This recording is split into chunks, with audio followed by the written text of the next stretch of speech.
पालघर जिल्ह्यातील डहाणू चारोटी परिसरातील MH48 राष्ट्रीय महामार्गावर एक मोठी दुर्घटना थोडक्यात टळली आहे। गुजरातहून मुंबईच्या दिशेने केमिकल भरून जाणाऱ्या टँकरला चारोटी उड्डाणपुलावर मागून येणाऱ्या ट्रकने जोरदार धडक दिली आहे। या धडकेनंतर टँकरमधून केमिकल वायू गळती होण्याची शक्यता निर्माण झाली होती।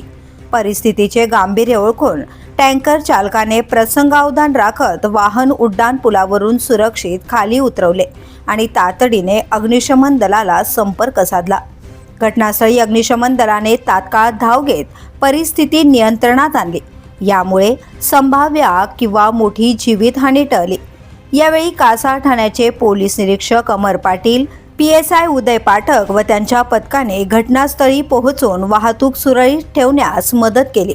तसेच महामार्ग पोलीसही सतर्क राहून पुढील अनर्थ टाळण्यात यशस्वी ठरले।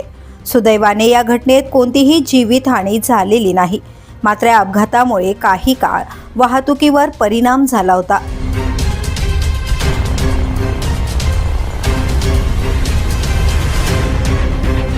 तो वो वाल तो वो टूटी ये तो हमने वो दूसरा वाल लगाया मैंने।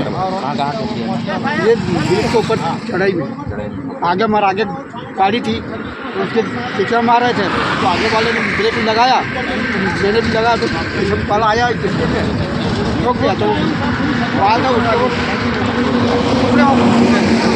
ये वाल तो मैंने लगाया ये फायर की गाड़ी आई उसके बाद वो लगा के वो कितना निकल गया वो पूरा केमिकल मिल गया है करीब ये 1 टन चला गया। आप कहाँ से आए थे? इंदौर कहाँ जाना है? किसी को लगा नहीं? नहीं लगा नहीं। द पोलीस न्यूजसाठी माधव तल्ला, पालघर।